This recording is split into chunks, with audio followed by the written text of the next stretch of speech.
नमस्कार, मैं वीरेश ठाकुर हार्दिक अभिनंदन करता हूं एचपी शिक्षा चैनल पर। तो अभी मौजूद हुए आपके समक्ष हिमाचल प्रदेश की सुबह की ताज़ा खबरों के साथ।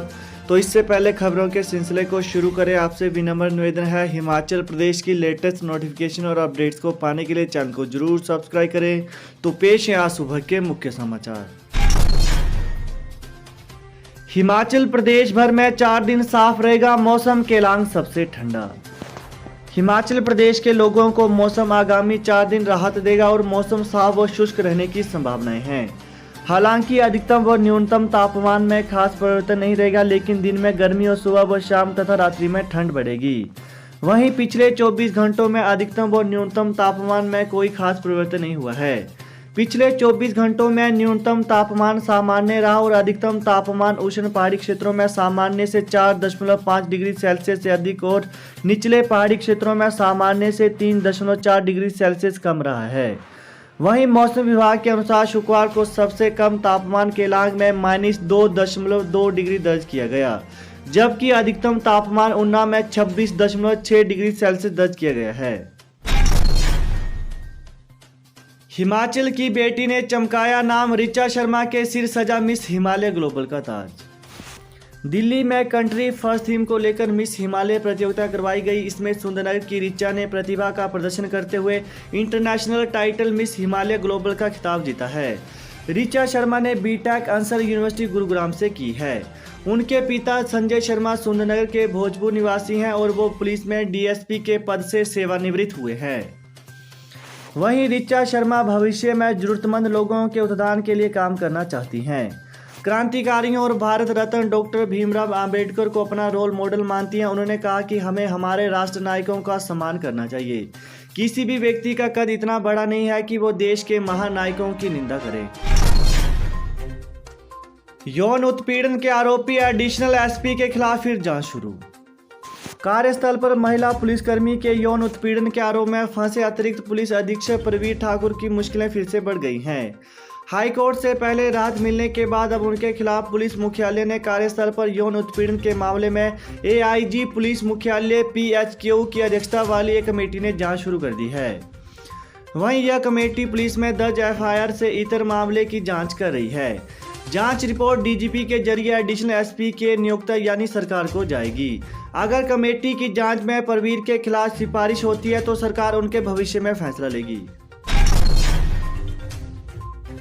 चंबा को 2 करोड़ रुपए की वित्तीय मदद। नीति आयोग की ओर से आकांक्षी जिला कार्यक्रम के अंतर्गत विभिन्न चिकित्सीय मापदंडों के क्षेत्रों में निरंतर संतुलित विकास के आधार पर जिला चंबा को 2 करोड़ की वित्तीय सहायता पुरस्कार के रूप में प्रदान की गई है। यह राशि स्वास्थ्य सुविधाओं में सुधार के लिए व्यय होगी। इसके लिए कार्य योजना तैयार कर नीति आयोग को अनुमोदन के लिए भेजा जा रहा है। इसके साथ ही आकांक्षी जिला से संबंधित सभी मानक बिंदुओं पर बेहतर कार्यों के लिए आकांक्षी जिलों में चंबा ने 6ठा स्थान अर्जित किया है। वहीं उपायुक्त चंबा डीसी राणा ने इसकी खबर की पुष्टि की है। हिमाचल के स्कूलों में नहीं लगेंगी प्री नर्सरी और नर्सरी की कक्षाएं। हिमाचल प्रदेश के स्कूलों में इस साल भी प्री नर्सरी और नर्सरी के बच्चों की कक्षाएं नहीं लगेंगी और न ही आंगनबाड़ी केंद्रों में नौनिहालों को बुलाया जाएगा। कोरोना की मौजूदा स्थिति को देखते हुए सरकार ने यह फैसला लिया है। हालांकि स्कूलों में प्राइमरी कक्षाएं जारी रखी जाएंगी। बताया जा रहा है कि महिला बाल विकास की ओर से आंगनबाड़ी केंद्रों में छोटे बच्चों को बुलाने के लिए अनुमति मांगी गई थी, लेकिन सरकार ने अभी आंगनबाड़ी केंद्रों में नौनिहालों को बुलाने से साफ इनकार कर दिया है। हमीरपुर में लाल हुआ बाहरी राज्यों का टमाटर। हिमाचल प्रदेश में टमाटर ने महंगाई के अब तक के सारे रिकॉर्ड तोड़ दिए हैं। महंगाई की चरम सीमा पर पहुंचा टमाटर इन दिनों हमीरपुर शहर में 100 रुपये प्रति किलोग्राम के हिसाब से बिक रहा है। वर्षों से सब्जी मार्केट में अपनी पहचान बनाकर बैठे दुकानदार भी टमाटर के दामों से हैरान हैं। इनका कहना है कि अब तक की दुकानदारी में इतना महंगा टमाटर नहीं बेचा गया। टमाटर के दाम सुनकर ही ग्राहकों के होश उड़ रहे हैं। कभी दुकानों में 10 रुपये से लेकर 20 रुपये प्रति किलोग्राम की दर से बिकने वाले टमाटर के दाम 100 रुपये पहुँच जाएंगे, किसी ने सोचा तक नहीं था। 2 दिन पहले यही टमाटर हमीरपुर में 60 रुपये से लेकर 70 रुपये प्रति किलोग्राम बिक रहा था। एक ही दिन में इसके दामों में चौंका देने वाला इजाफा हुआ है। संभावना जताई जा रही है कि आगामी दिनों में इसके दाम और बढ़ जाएंगे। इसका कारण यह है कि यह टमाटर बाहरी राज्यों से आता है। बाहरी राज्यों में इसके दाम बढ़ने की सूचना है। ऐसे में दाम बढ़ जाने से जब ये सब्जी मार्केट में पहुंचेगा तो दाम और बढ़ जाएंगे, क्योंकि सब्जी मंडी तक पहुंचाने के लिए ट्रांसपोर्टेशन खर्चा तथा इसके बाद आढ़तियों द्वारा अपना मार्जिन तय करते हुए इसे मार्केट में उतारा जाता है। हिमाचल में अब रिटायरमेंट पर मिलेंगे 1 लाख रुपए, 10 साल सेवाएं देने वालों को लाभ।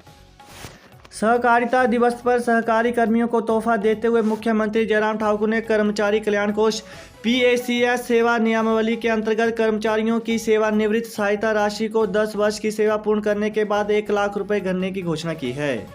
मुख्यमंत्री ने कहा कि प्रदेश के सभी ऐसे प्राथमिक कृषि सेवा सहकारी सभाओं जिनके सभी सदस्य हिमाचली कृषक हैं को जमीन खरीदने व बेचने के संबंध में हिमाचल प्रदेश मुजारित और भू सुधार अधिनियम 1972 की धारा 118 को छूट देने के संदर्भ में शीघ्र ही नियमों में उचित प्रावधान करने के लिए पग उठाए जाएंगे।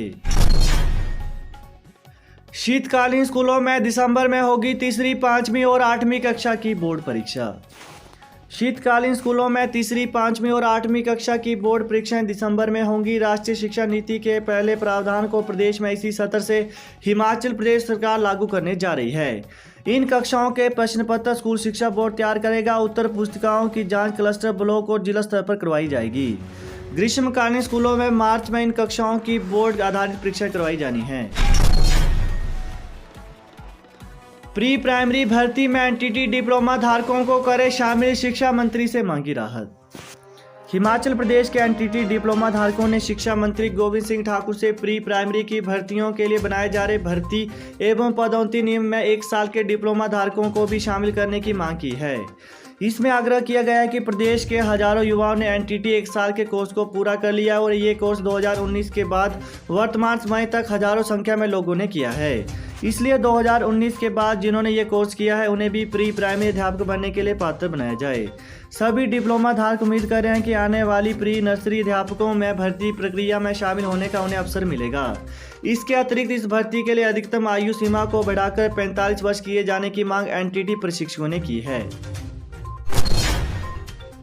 शिक्षा विभाग में अधिकारियों और कर्मचारियों की छुट्टियों पर लगी रोक।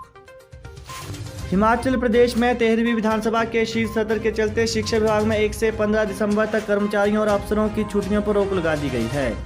10 से 15 दिसंबर तक धर्मशाला के तपोवन में होने वाली शीत सत्र के चलते उच्च और प्रारंभिक शिक्षा निदेशालय ने प्रस्तावित छुट्टियों और टूर पर रोक लगाने के निर्देश जारी कर दिए हैं। वहीं रविवार सहित अन्य छुट्टियों के दौरान भी कर्मचारियों को बुलाया जा सकता है। विभाग ने विधानसभा में शिक्षा विभाग से संबंधित लगे सभी प्रश्नों के जवाब जल्द देने को भी कहा है। वहीं कहा गया है कि विभाग की हर शाखा में कम से कम एक अधिकारी इस दौरान रोजाना सुबह 8:30 बजे ऑफिस में होना चाहिए। वहीं रात को 8 बजे तक अफसरों को दफ्तर में मौजूद रहना चाहिए। हिमाचल सरकार के पास पे कमीशन के लिए सिर्फ 2,500 करोड़ लोन बाकी।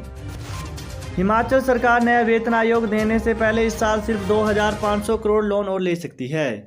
इस साल के लिए कुल लोन लिमिटेड 5,500 करोड़ है और इसमें से 3,000 करोड़ पहले ही लिए जा चुके हैं। इस वित्त वर्ष में इससे पहले 2 किस्तों में सिर्फ 1,000 करोड़ ऋण लिया गया था और अब सरकार ने 2,000 करोड़ 4 किस्तों में लिए हैं। 500 करोड़ की एक किस्त होगी और यह लोन 9 से लेकर 12 वर्ष के बीच में चुकाना होगा। 4 किस्तें इसलिए बनाई गई हैं ताकि रीपेमेंट के लिए दिक्कतें पेश न आए। इस लोन की चर्चाएं इसलिए हैं कि कर्मचारियों के साथ होने वाली जेसीसी की बैठक से पहले ये लोन लिया गया है। इससे जेसीसी में नए पे कमीशन पर भी फैसला होना है। तो यही थी हिमाचल प्रदेश की सुबह की ताज़ा खबरें। तो हिमाचल प्रदेश की लेटेस्ट नोटिफिकेशन और अपडेट्स को पाने के लिए चैनल को जरूर सब्सक्राइब करें। Thanks for watching. जय हिंद, जय हिमाचल।